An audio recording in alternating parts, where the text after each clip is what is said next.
원래 다른 교회 설교 같은 거 제가 텔레비전에서 보면 항상 시작할 때 할렐루야 하고 시작을 하는데 제가 숫기가 없어서 잘 못합니다. 그래도 오늘 한번 해보겠습니다.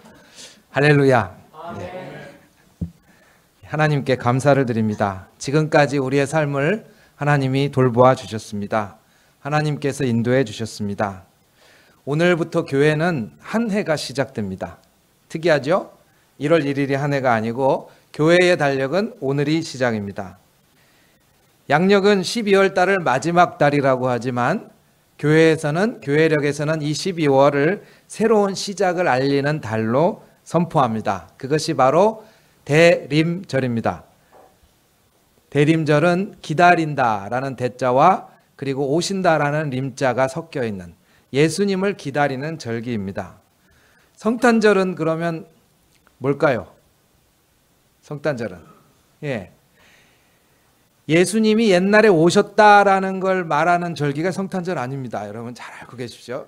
예수님이 옛날에 오셨다가 성탄절이 아니고 우리 사는 오늘 12월 25일은 꼭 날짜를 그게 중요한 게 아니고 성탄절에 예수님이 오신다는 거예요. 그날. 그걸 정말 믿고 기다리는 게 교회의 성탄절입니다. 재림하신다. 이 기간 동안에 교회는 성탄 트리를 장식하고 또 어떤 교회는 크게 예배를 드리면서 점등식도 합니다. 이번에 사랑의 교회에서 이 성탄 점등식을 하라고 이제 저한테도 연락이 왔었는데 그렇게 점등식을 전통적으로 하기도 합니다.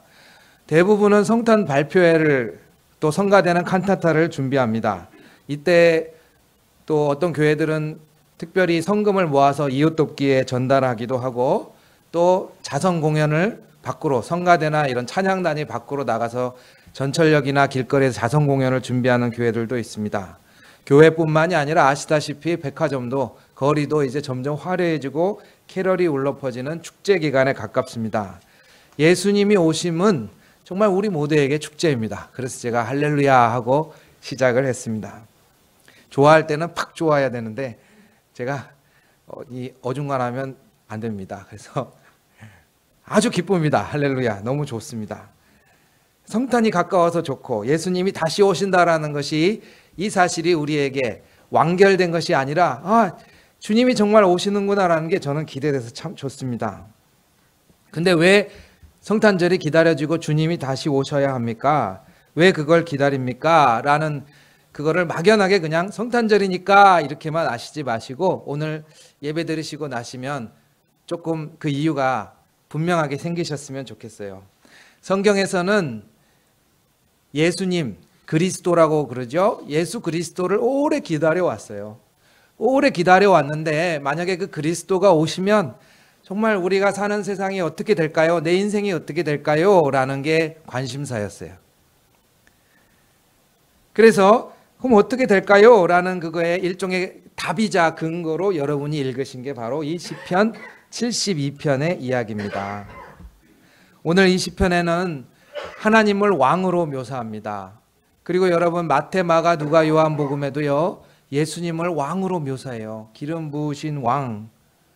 근데 요즘에는 우리나라에 특히 왕이 없어서 여러분 이 명칭이 얼마나 파격적인 건지 잘 모르실 텐데 사실은 당시에 성경 앞에 쓰여진 단어 전체는 밖에 노출됐다 하면 잡혀가는 말입니다. 그게 무슨 말이냐면 예를 들어 우리나라에요.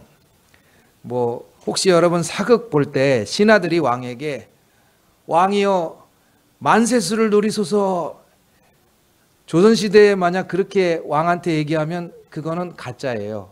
왠지 아세요? 조선시대에는 절대로 신하들이 왕한테 만세라는 단어를 쓸 수가 없었어요. 그럼 그럼 만세라는 단어를 누가 썼을까요? 중국의 황제만. 그 당시에 전체 아시아의 유일한 군주인 중국의 천자라고 하죠. 황제만 만세를 쓸 수 있었고 우리는 만세란 단어 못 쓰고 그럼 뭘 썼을까요? 천세 천천세 하면서 이렇게 왕을 찬양했습니다. 그리고 폐하 이렇게 얘기하면 그것도 가짜예요. 폐하란 단어 황제한테만 쓸 수 있어요. 우리는 뭐라고 하죠? 바로 나오시는 분들은 드라마 많이 보시는 분들이 전하라고. 그러니까 사실은 전하라는 말 속에는 진짜 군주는 따로 있어요. 솔직히 말씀드리면 진짜 군주는 따로 있고, 이 나라 조선은 황제가 위임을 해서 왕에게 잠시 맡겨둔 그런 왕이에요. 그래서 전하라는 표현을 쓰는데, 여러분 우리 주 예수 그리스도 할 때 주라는 표현이죠. 주라는 표현은 이제 헬라어로 큐리오스라 그러는데, 주라는 말은 오로지 한 명한테밖에 못 쓰는 단어였어요. 황제, 로마 황제한테. 근데 만약에 여기 누가 로마의 관리가 성경을 딱 봤더니 예수한테, 황제한테 쓰는 주라는 표현을 쓰네. 어떻겠어요? 생각해 보세요. 그리고 여러분 마태복음, 누가복음, 요한복음 이렇게 뒤에 복음자 있지 않습니까? 복음. 이 복음이 헬라어로는 유앙겔리온이라고 하는데, 이 복음은 또 유일하게 두 군데밖에 못 썼어요.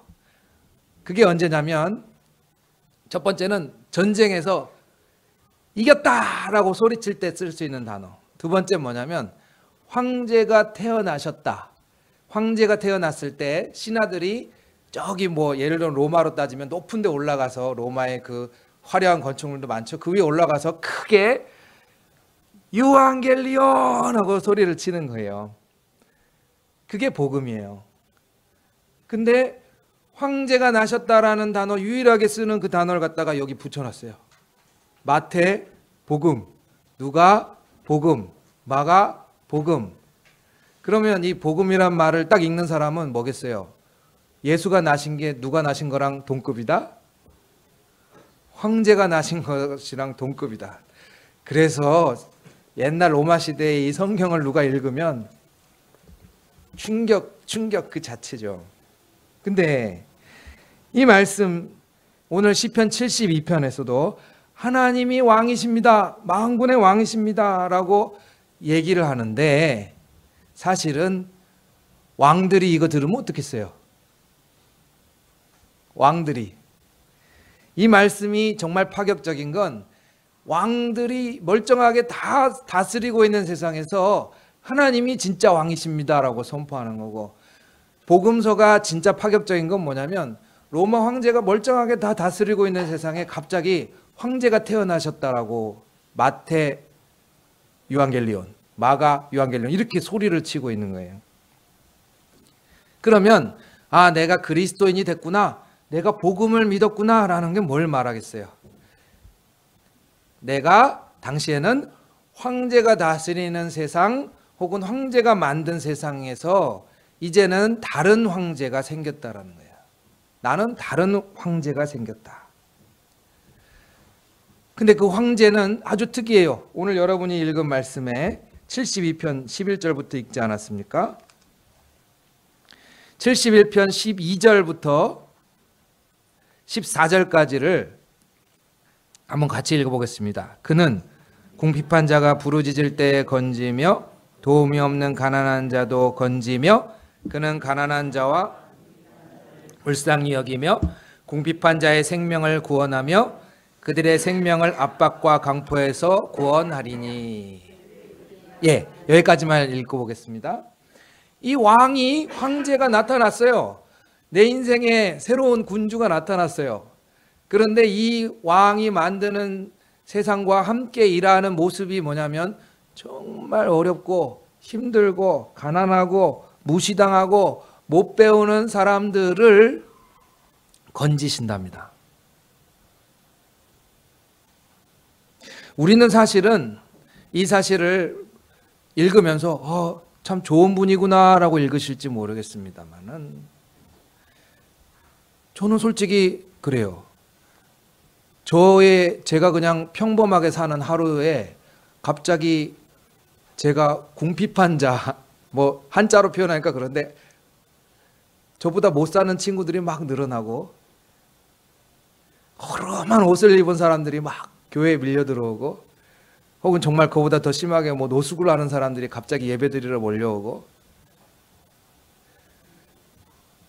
학력이 아주 낮은 사람들이 막 대통령이 되고 국무총리가 되고 학벌이 다 무너져 버리고, 묻고 싶은 거예요. 저한테도 물어봤지만 정말 그런 세상을 원하세요? 정말 그런 세상을 원하세요? 학벌이 없어지고 나는 지금 어느 정도 저도 이제 중년이라 어느 정도 기반을 잡고 조금씩 자산이 증가하고 있는데 갑자기 나보다 훨씬 더 공부 못하고 나보다 훨씬 더 없는 사람들이 훨씬 더 그 질서가 확 바뀌어버리는 그거를 원하세요? 곰곰이 한번 물어보세요. 그걸 정말 원하는 것일까 우리가? 그래서 복음이 갖고 있는 동전의 양면 같은 게 뭐냐면 겨자씨 여러분 얘기 들어보셨죠? 마가복음에 겨자씨 얘기가 나오는데 겨자씨는 엄청나게 빨리 크는데 그 겨자씨 말씀에 보면 뭐가 나오냐면 팍 나무가 확 자라니까 새들이 좋다고 거기서 랄랄랄라 노래를 부르면서 둥지를 틀어요. 그런데 그 말을 들었던 농부들은 겨자라면 치를 떨었어요. 왜 치를 떨었냐? 보이지도 않는 씨가 밭에 들어와서 나무가 돼버리면 농사를 망치잖아요. 내가 겨자를 심으려고 심은 게 아닌데 공기 중에 날아다닐 정도로 작은 씨가 왔는데 팍 나무가 돼버리면 농사를 망치잖아요. 그러니까 겨자라면 다 싫어했어요. 그래서 겨자씨 비유에는 양면이 들어있는 게 뭐냐면 갑자기 하나님 나라는 커진다. 근데 사람들은 안 좋아해요. 안 좋아해요. 그래서 우리는 정의나 뭐 정의의 사도, 의인이 나타났다 이런 거는 신문 기사에서 보면은 와 진짜 대단한 사람이네. 혹은 영화에서 보면 우리 편이 이겼으면 좋겠잖아요. 그래서 정의의 사도가 등장하지 않습니까? 그럴 때는 평범하게 잘 보는데 이제 내가 세상에서 내가 사는 곳에 그냥 평범하게 안정되게 살던 이 시스템이 바뀌는 거에 대해서는 그닥 좋아하지 않아요. 그것이 우리 모습입니다. 그러나 예수 그리스도를 믿는다라는 건 나도 이 세상에서 그냥 회사 다니면서 남들처럼 평범하게 가정 꾸리면서 살지만은 정말 예수 그리스도가 오신다라는 건 이제 그런 방식이 계속 가는 게 아니라 바뀔 거라는 것을 말하는 것이고요. 그리고 또 그런 것이 바뀌는 것을 사모하는 사람들이 생겨났다라는 거예요. 학벌이면 학벌, 혹은 이 세상에 있는 시스템, 회사에 있는 시스템, 여러 가지 관료제 이런 것들이 너무 당연하게 살던 세상에서 이제는 하나님이 오시면 이런 것들이 바뀌는구나라는 것을 생각하기 시작하는 사람들이 이 말씀을 보고 그렇구나, 그리스도가 필요하겠구나라고 생각하는 거예요. 사실 요즘에 뉴스에서 세습 이야기가 굉장히 많이 나오지 않습니까? 우리 교단에서 제일 큰 교회 10만 명이나 되는 교회가 세습을 했습니다. 근데 저희 교단에서 사실은 그게 불법이라고 법문이 글자로 딱 정해져 있는데 그것을 깨갖고 지금 재판에 올라갔습니다. 2월 중순이 되면 판결이 날 텐데 모르겠습니다. 어찌 판결이 날지 모르겠지만 뭐 지금 막 뉴스에도 계속 등장하고 또 학교에서도 교수님들도 막 세습하면 안 됩니다라고 성명을 하는데 저는 좀 제가 마음에 속쓰리고 안타까운 게 있다면 저랑 같이 오랫동안 학교 같이 다니고 저랑 뜻을 같이 했던 그 목사님들이 명성교회에 한 5분이 계세요. 그래서 그분들한테 이제 우연히 만나게 됐습니다. 근데 저 가서 한마디도 못하고 1시간 동안 훈계 듣고 왔어요. 훈계를 듣고 왔는데 그 5분 중에 3분은 지금 비서실에 근무하고 있어요. 그래서 아주 가까운 곳에서 근무를 하고 있는데 제가 이제 세습 반대 기도회에 참석을 했다는 것을 알고 저한테 따로 연락이 왔었습니다.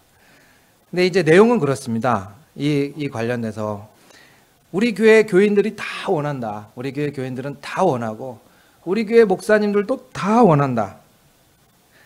근데 교인도 아니고 이 교회 목회자도 아닌데 그만 괴롭혀라. 저한테 얘기를 하고 모두가 만장일치로 모두가 원하는 것이면 가장 민주적인 것이다 라고 말을 했고 또 큰 교회가 하나님의 영광을 감당하는데 이제 큰 교회가 밖에 할 수 없는 일이 있지 않느냐. 그러니까 하나님께서 하시는 일에 영광을 가리지 마라. 만약에 이게 세습이 안 되면 다른 목사가 전혀 맥락이 없는 듣도 보도 한 목사가 오면 교회가 갈라지거나 싸움이 나거나 재판이 걸리는 경우가 많이 생기지 않습니까? 우리나라에. 그래서 막 싸움이 나고 그러잖아요.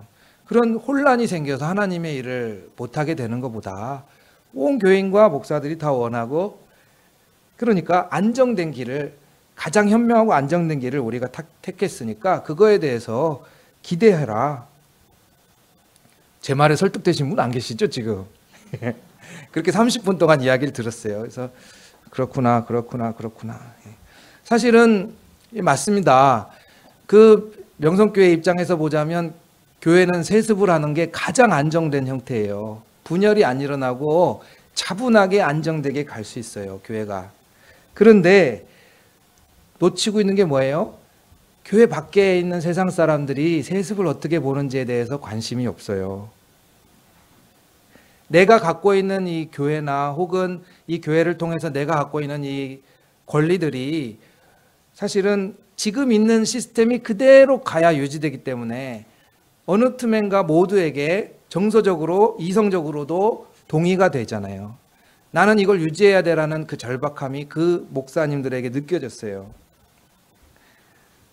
자, 그래서 우리는 사실은 그리스도를 기다립니다. 왜 기다리냐면 나는 안정된 게 좋아. 나는 평범한 게 좋아.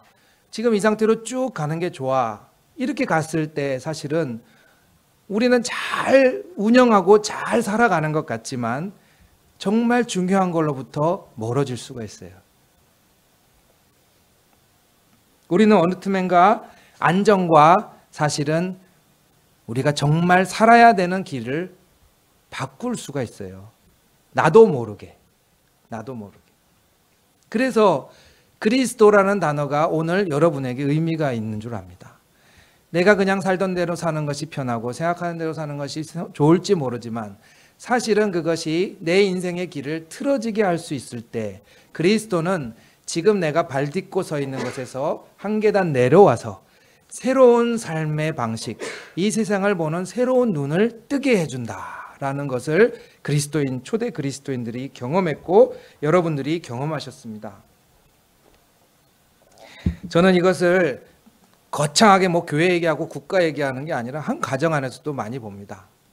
왜 우리 권사님들 세대에는 옛날에 시집살이 굉장히 많이 경험하지 않았습니까? 얼마나 고되고 힘듭니까?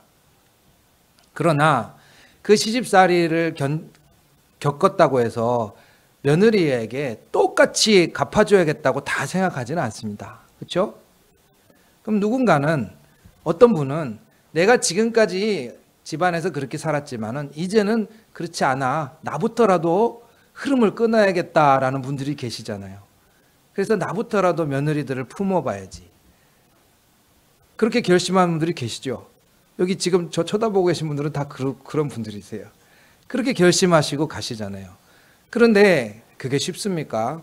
얼마나 불편해요.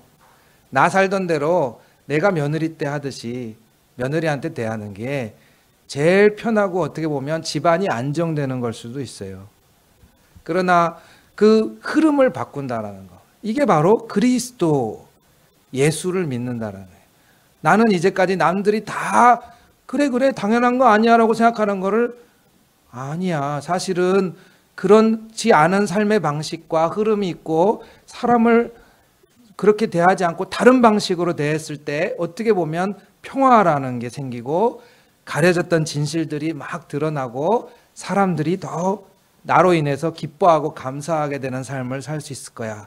이거는 용기가 필요한 거야. 그래서 여기 나오는 게 바로 예수님께서 오신다라는 사실은 우리의 삶을 확 바꿔놓고 이 삶의 질서가 완전히 역전되고 혹은 학벌이나 재력이나 인맥으로 인해서 움직이는 이 질서가 오래가지 않을 것이라고 선포하는 것인데, 마냥 불편한 것만은 아니라 사실은 내가 갑자기 며느리를 품겠다고 하는 마음이 생기듯이 파격적이지만 분명히 그 흐름이 계속되면 나도 살고 집안도 사는 겁니다.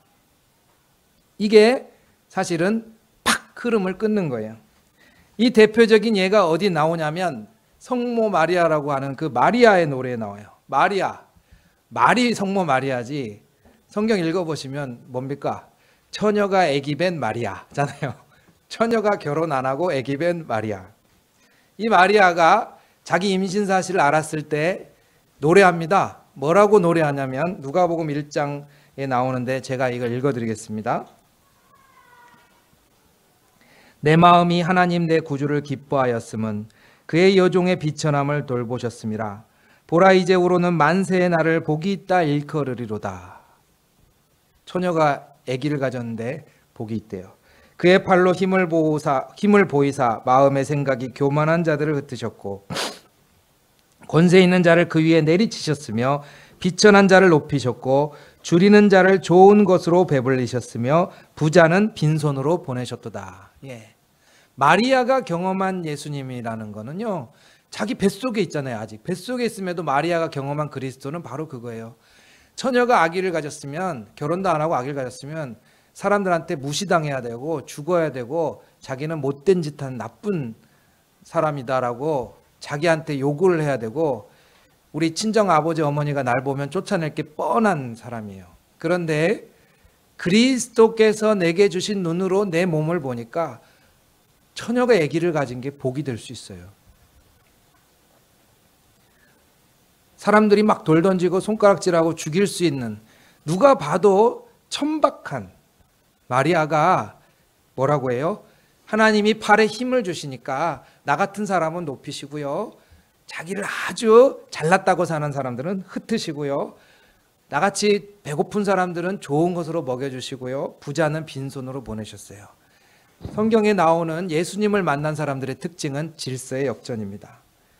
오늘 시편 72편에서 하나님은 그런 분이시라고 노래하고 계시고, 그런 예수님을 믿는 사람들은 바로 이 세상은 사실은 단단하게, 혹은 그것이 나한테 이익이 될지언정, 나는 이 시스템에서 설마 이익이 될지언정, 그럼에도 불구하고 이 세상은 바뀌어야 되고, 이 세상에서 힘든 사람들에게 이 시스템은 바뀌어져야 되고, 계속해서 쳇바퀴 돌듯이 인생을 살아가는 이들에게 그리스도가 소망이 된다라는 것은 이 질서가 바뀐다라는 것을 꿈꾸는 사람들이라는 뜻입니다.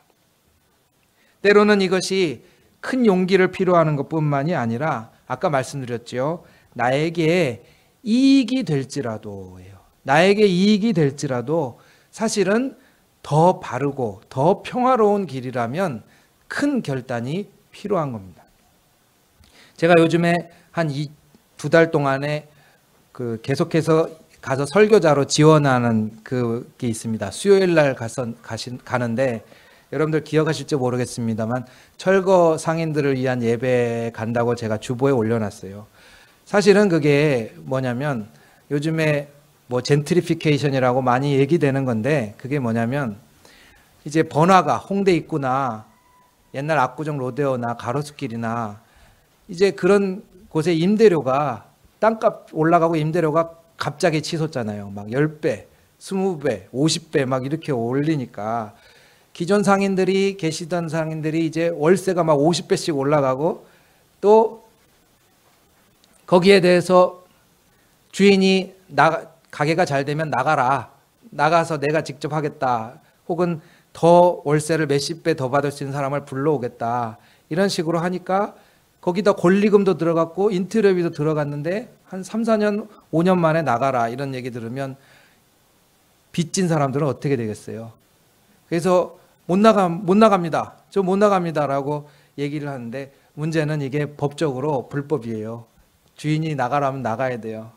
그러다 보니까 저 못 나갑니다. 나가야 된다. 그래서 강제 집행이 들어오고, 강제 집행이 들어오는데 원래는 불법인데 깡패들이 항상 와요. 깡패들이 와서, 제가 지지난주에 갔던 거기도 족발집인데 사실은 깡패들이 주인이 장사하는데 갑자기 주인을 낚아채서 주인이 못 나간다고 유리문 이렇게 손으로 잡고 있는데 깡패들이 유리문을 팍 닫아갖고 손가락이 잘라졌어요, 다. 그래서 병원에 계시고, 밖에는 깡패들이 이제 어슬렁어슬렁 하고 있는데 그 와중에 뭐라고 하겠어요? 사람들이 치근하다, 여러분은 그러실지 모르겠는데요, 막상 그 상황이 되면 그렇지 않아요. 이거 불법 아니에요? 불법 아니에요? 라고 얘기가 되고, 주변에서 계속 그 장사하시는 분들이 계속 찾아와서 저기 자꾸 이렇게 험악한 일 생기는데 장사 방해되니까 좀 나가세요. 나가세요. 주인이 나가라면 좀 나가세요. 여기 이거 맨날 경찰 오고 시끄러워서 깡패들 왔다 갔다 하고 장사 안 되니까 좀 나가세요 하고 막 얘기를 해요. 현실은 그렇죠. 질서가 바뀐다라는 거는요, 현실은 그냥 호락호락한 게 아니라 누군가는 엄청난 현실 앞에서 몸으로 견뎌야 되는 상황인 거고요. 그런 사람에게는 예수님 정말 와주세요. 이 상황에서 와주세요. 제가 목숨의 위협을 느껴요 하고 부르짖는 게 예수 그리스도고요. 또 사실 거기서 가서 만나 뵀는데 알고 보니까 거기 건물주분도 교인이세요. 그래서 그 건물주분은 멀찌감치 이렇게 떨어져서 호주머니에 손 넣고 있다가 얼굴을 알려져서 보게 됐는데 교인이세요. 교인인 그분도 이거 불법 아니냐, 내가 내 건물도 마음대로 못하면 어떡하느냐, 이익에 손해가 가니까 내가 내 건물도 못하는 게 말이 되느냐라고 하소연하시죠. 어떻겠어요, 여러분? 여러분의 선택이에요. 그거는 어떤 사람은 불법은 불법이니까 그냥 다 권리금 내놓고 나가세요 라고 얘기하는 사람도 있을 것이고, 어떤 사람은 내가 만약 건물주라면 잘 해줄 텐데, 같이 장사할 수 있게 방법을 마련할 텐데 하고 생각할 테고, 여러 가지가 있어요. 그러니까 그리스도를 믿는 거, 질서가 변하는 거, 예수님께서 마리아, 처녀가 애기배 마리아한테 오셨다라는 사실은 절박한 사람들한테는 하나밖에 없는 생명의 동화줄 같은 거예요. 예수님이 안 오시면 저는 이 상황에서 살 수가 없는 세상입니다 라고 미천한 사람들 혹은 어려움 당한 사람들에게는 이 고백은 삶의 고백이에요. 또 그리스도를 만난 사람 중에 또 건물주 같은 분도 있어요. 그런 사람들은 내가 사실은 정말 이익을 가져야 되는 게 맞고 남들이 봐도 당연한 건데 법적으로도 맞는데, 그럼에도 불구하고 저렇게 손가락이 잘렸다가 하니까 내가 그 부분은 같이 얘기를 해서 좋은 방법을 찾아봐야지. 그러면 자기 집세가, 월세가 줄어들죠, 당연히. 그리스도께서 그 주인을 만나 주신다, 교회를 다니시는 그분이 예수님을 만난다라는 사실은 자기 이익을 어느 정도는 손해봐야 되는 걸 감수하는 일입니다. 그러나 법보다, 돈보다 더 중요한 건 조금 더 사랑하는 거. 내가 돈만 아는 것이 아니라, 법만 아는 것이 아니라 거기에 온 인생을 다 건 사람들이 있고, 그 사람들이 나가면 갈 데가 없는 상황들이 많이 생긴다라는 거, 그걸 돌아보게 되는 것이겠죠. 예수 그리스도는 그래서 어쩌면 제가 이 은강교회에서 말씀을 선포할 때는 여러분 중에 뭐 절박하게 막 쫓겨나고 이런 분들은 안 계시잖아요. 오히려 사실은 내가 발 딛고 서 있는 곳에서 우리 주님이 하늘에서 내려왔듯이 내가 발 딛고 서 있는 곳에서 나는 겸손하게 한 발짝 내려와 보고 싶습니다 라는 게 바로 예수 그리스도께서 내 삶에 오셔서 생기는 일입니다. 나는 내 삶에 단단하게 나를 받쳐주고 있던 생활 기반에서 한 발짝 내려와 보겠습니다. 저는 큰 이익이 되는 일들이 있는데 그 일이 만약에 불합리한 것들이 뒤에 있다면 그 상황에서 한 발짝 내려놓겠습니다. 때로는 이것이 얼마나 황당하고 바보 같은 일인 줄 모르겠습니다. 이 세상에서 아까 그 건물주 집사님이 저한테 법인데 법대로도 못하냐라고 했던 그 억울함이 저도 느껴집니다. 맞죠? 법 맞아요 라고 저도 말씀드렸어요. 근데 조금만 더 생각을 해주세요. 소시민인 우리가 예수 그리스도께서 학벌이나 재력이나 이런 세상의 공고한 질서를 바꾸신다, 머리를 아주 이성적으로 갖고 있는 분이면 코웃음 쳐요. 이런 얘기 들으면. 예수님이 바뀌신다? 국회의원이 바꾸지 어떻게 예수님이 바꿔요 라고 얘기할지 모르겠어요. 그러나 예수님이 보여주시는 건 그래요. 절박하게, 그럼에도 불구하고 좀 더 이 세상이, 내가 사는 세상이 좀 더 평화롭게, 혹은 좀 더 사람답게, 혹은 예수님께서 사랑하시는 것 같이 좀 더 사랑스럽게 바뀌는 것이 예수님께서 하시는 일이고 우리는 그 도구다라는 것을 꿈꾸고 믿는 사람들이 있다면 됩니다. 돼요. 돼요. 여러분들이 계단에서 내려올 수 있는 게 사실은 그래서 가능한 거예요. 나도 먹고 살기 바빠. 맞죠? 그런데 계단에서 내려올 때 예수 그리스도께서 나를 칭찬하신다라는 사실. 나도 며느리한테 대접받아야 돼. 맞죠? 그러나 내가 거기서 한번 내려온다라는 게 사실은 예수님이 사랑이 많은 사람이라고 칭찬하신다라는 사실.